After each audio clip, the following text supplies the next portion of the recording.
자, 오늘 시간에는요, 여러분, 인체 해부 생리, 소화기계의 구조와 기능에 대해서 요약 정리를 해보겠습니다. 우리 교과서는 58페이지에 해당되는 내용, 58페이지부터 해당되는 내용을 지금 이렇게 요약 정리를 했고요. 자, 우선 소화기계에서 소화라는 작용이 일어나는데, 이 소화라는 게 무엇인지 좀 보시겠습니다. 소화라는 것은 우리가 섭취한 음식물을 분해하여서 영양분을 흡수하기 쉬운 상태로 변화하는 과정을 소화라고 해요. 그래서 음식물을 분해하여 이 영양분을 흡수하기 쉬운 상태로 변화하는 과정을 우리가 소화라고 합니다. 분해하여 흡수 되기 쉬운 상태로 변화하는 과정을 소화라고 하겠고요. 자, 소화기계 경로에 대해서 알고 계셔야 돼요. 자, 소화기계 경로는 우리가 음식을 어디로 먹죠? 입으로 먹으면 우리가 입에서 씹고 꿀꺽 삼킵니다. 그러면 이제 이 음식물은 인두를 통해서 식도, 위, 소장, 대장, 그다음에 마지막에 항문을 거쳐서 또 밖으로 나오죠. 이게 이제 큰 소화기계의 경로가 되겠고요. 더 세부적인 것들은 밑에서 설명하면서 다시 설명을 드릴게요. 자, 그래서 소화기계 경로와 그다음에 구조와 기능이 있는데 제가 이렇게 참고 표시해놨죠. 경로의 순서를 물어보거나 각 구조의 기능 및 특징을 물어보는 시험 문제가 국시에서 자주 출제가 되는데요. 자, 그래서 여기 위에 있는 경로를 좀 알아두셔야 되겠고, 순서. 그 다음에 이 입이라든지 인두라든지 이 경로에 해당되는 각 구조의 기능 및 특징을 물어보는 문제들이 출제가 되고 있습니다. 자, 그래서 우선은 순서에 들어가시기 전에 자, 연동운동과 분절운동에 대해서 먼저 좀 보고 가실게요. 아까 맨 위에서 소화라는 것은 섭취한 음식물을 분해하는 과정이 있었어요. 이 분해하는 과정에 물리적 작용과 화학적 작용이 적용이 되는데요. 여기서 해당되는 물리적 작용이 바로 연동운동과 분절운동입니다. 그래서 자, 연동운동은요. 여기도 시험에 뭐 잘 나온다 보시면 돼요. 그래서 연동운동은 식도에서 직장에 이르기까지 음식물을 어디로? 아래로 내려보내는 물리적 소화작용을 이야기를 해요. 그래서 우리가 음식 씹어서 꿀꺽 삼키면 아래로 이렇게 내려가잖아요. 그래서 이 아래로 내려갈 수 있는 것은요, 연동운동이 일어나기 때문에 그렇다라고 보시면 돼요.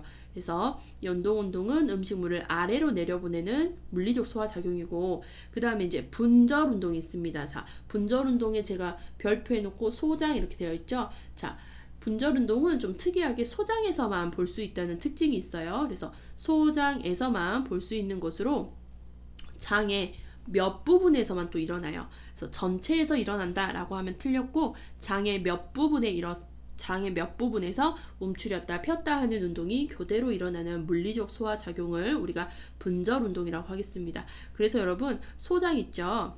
여기다 좀 쓸게요. 소장에서는 운동이 두 가지가 있어요. 운동이 두 가지가 있는데 그 운동이 뭐였죠? 아래로 내려보내는 우리가 연동 운동과 그 다음에 움츠렸다 폈다 하는 분절운동, 이렇게 두 가지가 중복돼서 소장에서 나타납니다. 그래서 소장에만 있는 운동은 무엇입니까? 라고, 소장에서만 볼 수 있는 운동은 무엇입니까? 라고 하면 뭐였죠, 여러분? 요 분절운동이고, 식도에서부터 전반적인 소화기계에서 일어나는 운동은 연동운동이다.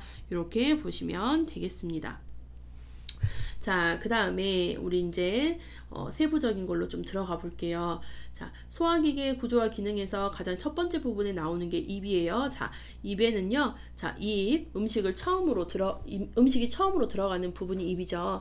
입은 소화관의 첫 부분이에요. 그래서 첫 부분이라는 특징이 있겠고, 그 다음에 입에서는요, 저작 운동이 일어납니다. 그래서 씹는, 음식물을 씹죠. 그래서 씹는 운동이 일어나고, 그 다음에 입에서 좀 제일 중요한 거는 타액, 요 침에서 나오는 소화효소가 제일 좀 중요해요, 여러분. 소화효소. 자, 소화효소가 제일 중요한데, 자, 타액, 침에서 나오는 소화효소를 푸티알린이라고 합니다. 그래서 요 푸티알린 잘 기억하세요. 푸티알린을 통해 소화를 돕습니다. 자, 그 다음에 이제 제가 별표 땡하고 침샘이라고 써놨는데, 자, 침샘은요, 침이 나오는 셈이에요. 그래서 이 침이 나오는 셈은 토탈 3가지가 있는데 귀 밑에 있는 귀밑셈, 그래서 얘를 이하선이라고 하겠고, 턱 밑에 있는 셈을 악하선, 혀 밑에 있는 섬은 선하선, 이렇게 해가지고 토탈 3개의 침셈이 있습니다. 이 중에서 가장 큰 침셈은요, 귀 밑에 위치한 귀밑셈이 가장 크다라고 보시면 돼요. 자, 그래서 침셈을 이야기를 드리는 이유는요, 침샘에서 침, 타액이 나오고요. 이 침 안에 뭐가 있죠? 소화효소인 푸티알린이 들어있습니다. 그래서 이 푸티알린은요, 전분을 메가당으로 분해하는 그 역할을 하고 있어요. 자, 그래서 보면 여기서 중요한 거는 여러분, 소화효소인 푸티알린이 중요하고요. 이 푸티알린은 어디서 소화액이 어디서 나온다? 타액, 침에 푸티알린이 들어있어요. 그러면 푸티알린이 무슨 역할을 하는지 볼게요. 음식물 중에 성분 중에 여러분 음식물 성분 중에 전분 있죠? 뭐 탄수라고 해도 돼요. 탄수화물. 음식물 중에 성분 중에서 전분을 갖다가 이 푸티알린이 변화를 시켜주는데, 전분은요 여러분 크기가 이렇게 크다고 볼게요. 이렇게 큰 사이즈의 전분 탄수화물을 우리가 먹었을 때 얘는 우리 몸에서 흡수가 될 수가 없어요. 너무 크니까 흡수가 될 수 없는 상태예요. 크기예요. 그래서 이때 푸티알린이 전분을, 여기에 이제 푸티알린이 쏙 들어가면은, 전분에 푸티알린이 섞이게 되면 이 큰 덩어리인 전분이 당덩어리로 이렇게 조그맣게 변합니다. 조그맣게 전환이 돼요. 이런 과정을 우리가 소화효소에 의한 또 소화라고 이야기를 하거든요.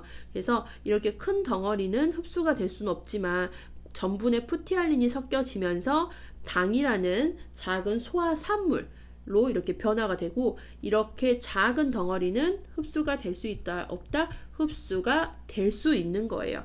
그래서 우리가 소화의 역할을 하는 푸티알린을 좀 기억하세요. 그래서 푸티알린은 어디에 들어있다? 침 속에 들어있는 소화효소이다 라고 보시면 되겠습니다. 그래서 이 소화효소인 푸티알린은 어떤 음식물에 작용을 하느냐 라고 물어보면 전분, 탄수화물 이렇게 보시면 되겠어요. 자, 그 다음에 우리가 음식을 먹고 꿀꺽 삼키며 인두로 넘어갑니다. 그 다음에 인두로 넘어가는데요. 자, 우리가 인두의 위치가 좀 모르시는 분들이 있어서 위에다가 그림을 좀 그릴게요. 자, 여기 사람 얼굴이고요. 자, 이렇게 사람의 얼굴이 있으면 여기 코에서 이렇게 지나가는 비가, 그 다음에 여기 입이에요. 그러면 입에서 이렇게 가는, 입에서 가는 길 이렇게 있어요. 자, 이렇게 해가지고 이제 밑으로 이렇게 길이 나죠. 이렇게 밑으로 길이 나면은, 자, 요 코에서 지나가는 길, 입에서 지나가는 길에 중간 지점이 있습니다, 여러분. 여기 중간. 여기 있죠. 여기가 바로 인두예요. 인두. 그래서 음식을 입으로 먹고 꿀꺽 하면 인두를 거친 다음에 이제 그 밑으로 내려가죠. 그래서 이 밑에서부터 갈림길이 2개가 나와요. 이렇게 해서 이제 나오는데, 자, 우리가 여기 앞에를요, 기도, 공기가 지나가는 길, 그 다음에 여기 뒤쪽은 식도, 이렇게 이어집니다. 음식이 지나가는 길. 자, 아시겠죠? 그래서 앞에 있는 거는 기도, 뒤에 있는 건 식도. 기도가 왜 앞에 있느냐? 우리가 살기 위해서 먹는 게 중요하나요? 숨 쉬는 게 중요한가요? 라고 물어보면 물론 먹는 게 중요하시는 분도 있겠지만, 살기 위해서는 여러분 숨 쉬는 게 가장 우선순위가 되셔야 돼요. 그렇기 때문에 기도의 위치도 앞에 있다 라고 이렇게 기억을 하시면 되겠고, 식도는 뒤에 있어요. 자, 그래서 인두 다음에 이렇게 식도고요. 자, 인두의 역할은 뭐냐? 자, 음식물과 공기의 무슨 통로? 공동 통로. 코로 숨 쉬고 입으로 음식 먹죠? 거기 공동의 통로가 됩니다. 그래서 인두는 요 정도까지만 하시면 되겠고, 자, 그 다음에 이제 여러분 인두 밑에 식도가 있어요. 순서도 잘 기억하세요. 자, 그래서 인두 밑에 식도가 있는데, 식도의 길이는요 약 25cm이 됩니다. 25cm의 식도 길이가 있겠고, 자, 우리가 아까 연동운동 배웠죠. 음식물을 아래로 내려보내는 물리적 소화작용. 이 물리적 소화작용이 이제 식도에서부터 일어나요. 그래서 연동운동으로 음식 및 수분을 운반을 하는 역할을 합니다.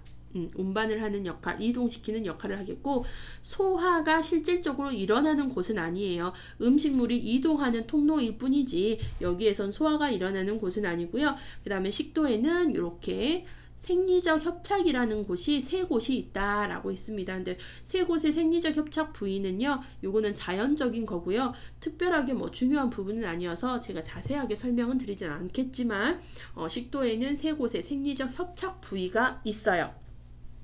자, 그 다음에 이제 넘어가셔가지고요. 위를 한번 볼게요. 자, 식도 다음에 여러분 여기 그림 보이시죠? 식도 다음에 이렇게 되어 있는 부분이 위예요. 자, 위는요. 소화관 중에 가장 팽대됐대요. 가장 팽대됐죠? 뚱뚱해요. 넓어요. 평대된 부분이며 모양은 대략 J자 모양을 하고 있습니다. 알파벳 J자 모양을 하고 있겠고, 그 다음에 우리 위에는요, 입구와 출구가 있어요. 그래서 입구가 여기, 그 다음에 출구가 여기, 이렇게 보시면 되는데, 입구는 뭐라 하냐? 문이라고 얘기하겠고, 출구는요, 유문, 이렇게 얘기해요. 여기서 유문부라고 써져 있죠? 유문이라고 이야기를 합니다. 그래서 여기 분문은요, 식도에서 위와 경계를 짓는 부분이에요. 식도와 위에 경계진 부분을 분문, 그 다음에 유문은 위와 여기 소장의 첫 부분인 12지장을 경계짓는 부분을 유문이라고 해요. 그래서 분문과 유문을 간혹 또 헷갈려 하시는 경우가 있어서 팁을 드리자면 분유로 기억하시면 돼요. 위에를 분, 그 다음에 밑에를 유, 분유. 그래서 위에는 분문, 아래는 유문, 이렇게 되어 있고요. 요 분문과 유문이 위치해진 이유는 뭐냐면, 얘를 이제 정확하게는 분문 관략근, 유문 관략근 이렇게 얘기를 하거든요. 우리 똥구에도 관략근이 있어서 응가가 마려워도 관략근을 딱 조이고 있으면 우리 어느 정도 응가를 참을 수 있는 거잖아요. 그렇게 조인근의 역할을 하는 게 관략근인데, 이 분문 관략근과 유문 관략근도 우리 여기 윗속에 음식이 들어오잖아요. 음식이 여기에 들어오면 이 음식이 역류하지 못하도록, 위쪽으로 역류하지 못하도록 하는 거는 분문, 그 다음에 이 음식물이 밑으로 다시 쭉 소화가 되기 전에 내려가 버리는 것을 막기 위해서 조여주는 근육을 유문관략근, 이렇게 이야기를 합니다. 그래서 우리 신생아 같은 경우에는요, 분문관략근이 약해서 먹었던 그 분유 같은 것들이 역류해서 신생아들은 잘 토한다, 이런 거 기초간호학에서도 배우셨을 거예요. 그래서 신생아에서 성인이 돼 감으로써 이 분문관략근이 완벽해지고요. 우리가 음식을 먹어도 이렇게 거꾸로 역류하거나 바로 소화가 돼버리지 않는 이유는 음식물이 들어오면 분문관략근이 닫혀지고 유문관략근이 닫혀지면서 이 위 안에서 음식물이 어느 정도 저장이 된다라고 보시면 돼요. 그래서 우리가 입구 부분인 분문관략근과 그 다음에 유문관략근, 이렇게 좀 기억을 하세요. 분문관략근이 있고 유문관략근이 있습니다.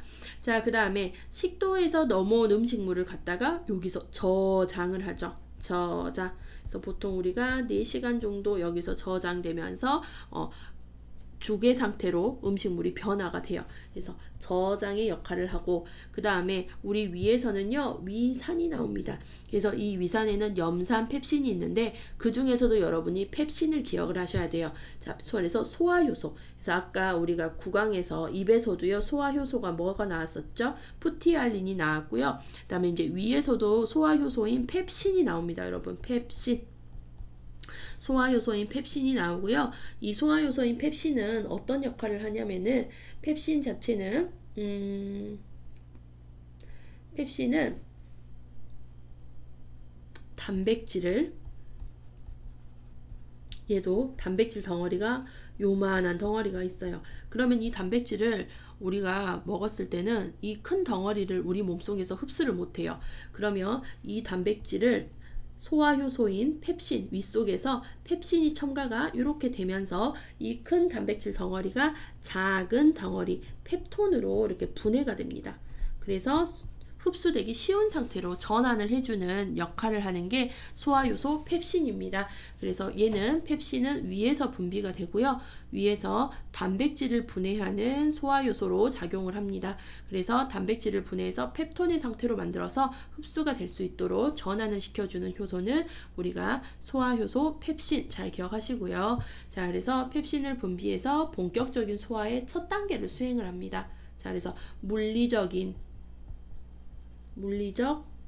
연동 운동이 일어나고, 그 다음에 화학적인 소화 효소인 펩신이 분비가 되면서 본격적인 소화가 이루어지는 첫 단계라고 보시면 되겠습니다. 자, 그 다음에 위에서도 음식물 영양분들이 흡수가 되는데요.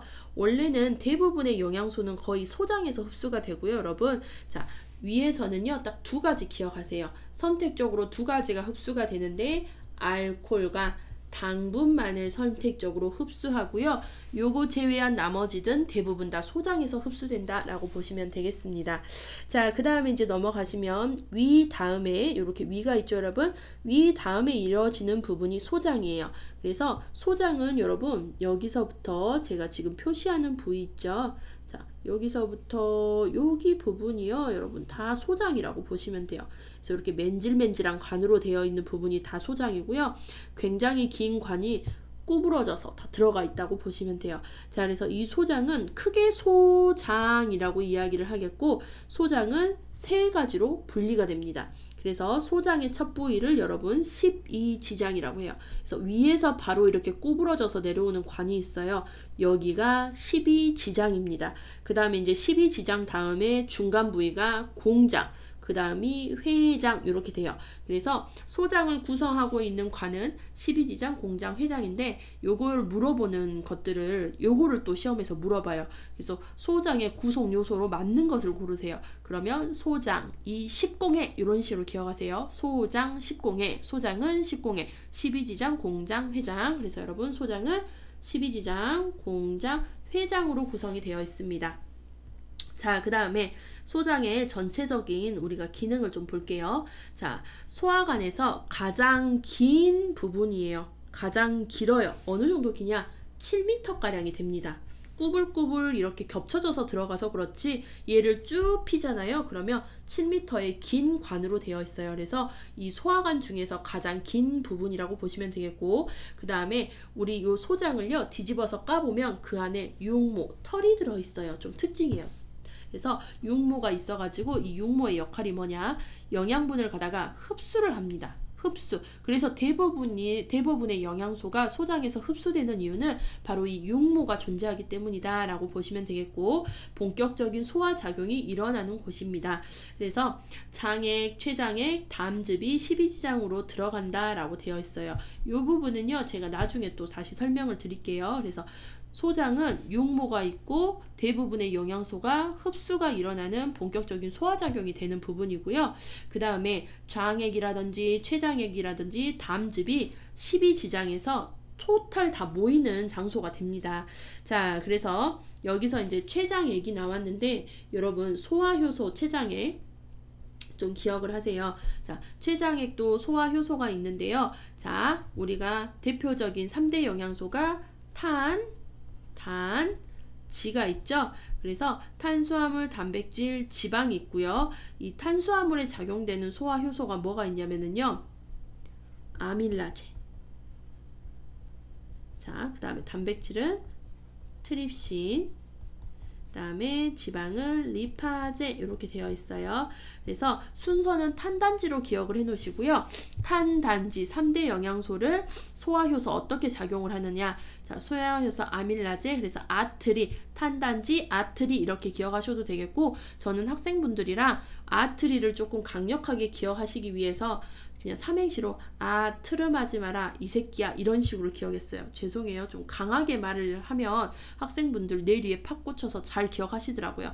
그래서 아트름 하지 마라 이 새끼야. 그래서 아트리 이렇게 좀 기억하시도록 만들어 드렸고요. 그래서 탄단지, 아트리 이렇게 좀 기억을 해주세요. 왜냐? 시험에 소화효소에서 제일 잘 내요. 탄단지, 아트리. 서로 맞게 짝지어진 소화효소를 고르세요. 이런 식으로 해가지고요. 그래서 췌장에도 소화효소가 있는데 탄단지를 분해하는 소화효소가 있었어요. 그래서 탄수화물은 아밀라제, 단백질은 트립신, 지방은 리파아제 이렇게 해서 기억을 해주시면 되겠고 밑에 내려가셔서 또 설명을 드리겠습니다. 자, 그래서 이렇게 소장이 끝났고요. 자, 그 다음에 이제 소장 다음에 여러분, 자, 소장 다음에는 뭐죠? 작은 놈 다음엔 큰 놈이죠. 그래서 소장 다음에는 대장이 있습니다. 그래서 이렇게 소장 끝난 부분부터 여기서부터가 여러분 다 대장이에요. 큰 거 있죠? 요렇게 여기가 여러분 다 대장입니다. 자, 그래서 크게 대장이라고 하고요. 우리 요 대장도 이름이 아까 소장처럼 여러 가지가 있어요. 대장도요, 소장처럼 여러 이름을 좀 가지고 있습니다. 자, 볼게요. 대장은 맹장부터 시작해요. 자, 맹장. 대장의 첫 부분이 맹장이고요. 그 다음에 맹장에서 요렇게 올라가요. 올라간다고 해서 상행결장. 상행결장. 그 다음에 요렇게 상행결장에서 옆으로 꺾어서 넘어가요. 가로로 넘어가요. 그래서 뭐라 하냐? 횡행결장이라고 얘기를 하고요. 그 다음에 이제 여기서 밑으로 내려가요. 그렇기 때문에 하행결장. 그 다음에 여기서 S자로 이렇게 구부러집니다. 그래서 S결장. 그래서 결장의 종류가 글씨가 좀 잘 안 보이네요. 맹장 다음에 결장이 나오는데 이 결장은 위로 올라가는 상행결장, 그 다음에 옆으로 꺾어지는 횡행결장, 아래로 내려가는 하행결장, 그 다음에 S자로 구부러지는 S자 결장, 이렇게 해가지고 토탈 4부분의 결장이 있고요. 자, 그 다음에 결장 다음에 마지막에 직장이 이렇게 위치가 되어 있겠습니다. 그래서 대장의 구조는 이렇게 되어 있어요. 자, 그 다음에 이제 대장의 특징을 좀 한번 보겠습니다. 자, 대장에는요, 우리 아까 소장에서 대부분의 영양 흡수가 이루어지기 때문에 이제 대장으로 넘어온 음식의 찌꺼기들에는 어느 정도 영양소는 없어요. 그래서 남아있는 수분이 있는데 대장에서는 음식 찌꺼기에 수분을 흡수합니다. 수분을 흡수하고요. 그 다음에 대장에는 특징이 있는데 나 대장입니다 라고 표시를 하고 있어요. 표가 나요. 그래서 여기 보시면 소장은 되게 민질민질한, 그러니까 뭐라 해야 되지? 어떤 모양 없는 그냥 평평한 관으로 되어 있죠. 어떤 관이 그냥 이렇게 주변에 울룩불룩한 모양 없이 그냥 맨질맨질한 관으로 이루어졌다 하면은 대장을 보시면 여러분 울룩불룩 하잖아요. 이렇게 울룩불룩한 걸 뭐라 하냐? 결장팽기라고 합니다. 결장팽기. 결장팽기가 이렇게 있고요. 자, 그 다음에 여기 보시면 이렇게 올라가는 띠 보이세요, 여러분? 이 띠, 여기도 이렇게 띠가 둘러져 있죠. 그래서 결장에는 이렇게 띠가 둘러져 있는데 이걸 여러분 결장띠라고 하겠고, 그 다음에 지금 여기 책에는 그림이 그려지지 않았는데요. 대장 주변에는요, 이렇게 제가 노란색처럼 노란색에 이런 열매라고 해야 되나? 노란색의 이런 주머니가 달려 있거든요. 노란 주머니. 그래서 이런 노란 주머니가 이 주변에 막 이렇게 붙어 있어요. 이거를 여러분 복막수라고 해요. 복막수라고 하는데 이게 이제 대장이라는 표시를 나타내는 대표적인 대장의 특징들이에요. 복막수. 그래서 이렇게 나 대장입니다 라고 하면서 티내고 있는 결장팽기, 결장띠, 복막수, 요게 있다는 거, 요게 특징이고요. 그래서 복막수 같은 경우는 대장 바깥을 둘러싸고 있는 작은 주머니예요. 대장 바깥을 둘러싸고 있어요. 둘러싸서 이렇게 알갱이처럼 노란 알갱이가 막 붙어 있거든요. 바깥을 둘러싸고 있는 그냥 지방 주머니, 작은 주머니고, 요게 지방이에요, 지방.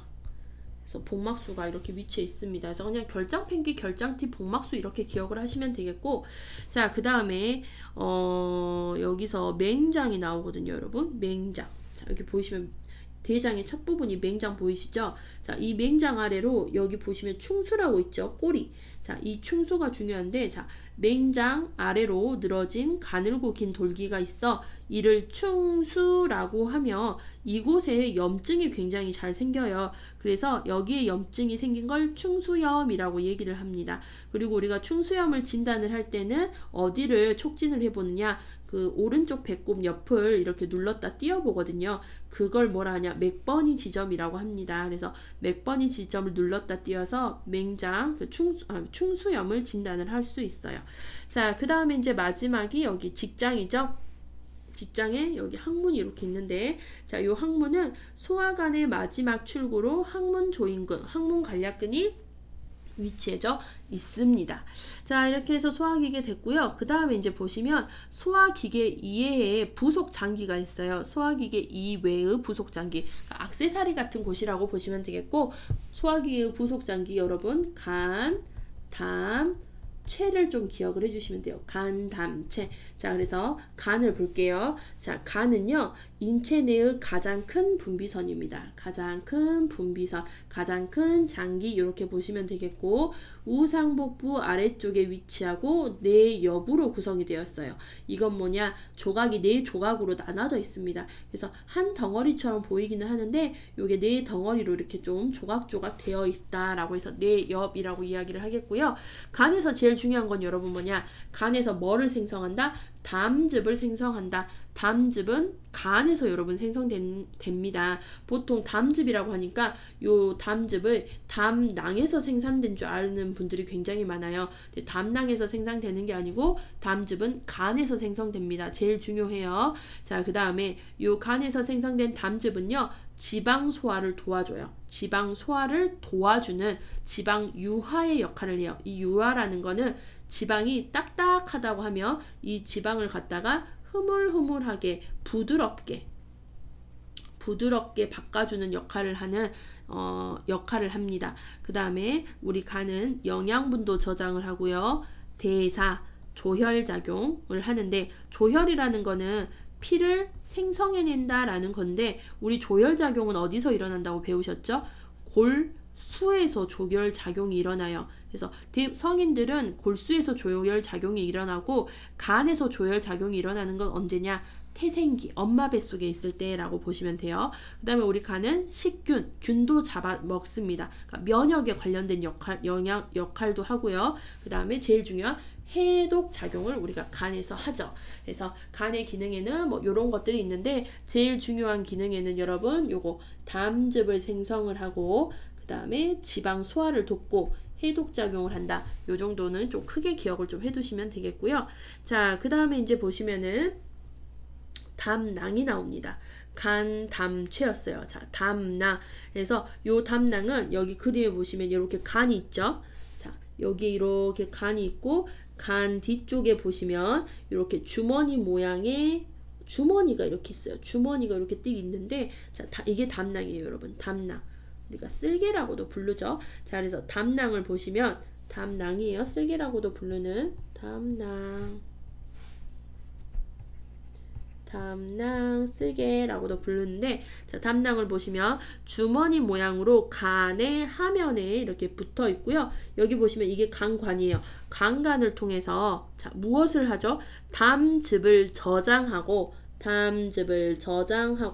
농축시키는 역할을 합니다. 그래서 별표 쳐놨죠? 그래서 여러분 시험 문제에 담즙의 생성을 물어봐요. 담즙 생성 어디서 만들어요? 어디서 만들어요? 라고 물어봐요. 그럼 어디서 만든다고 하죠?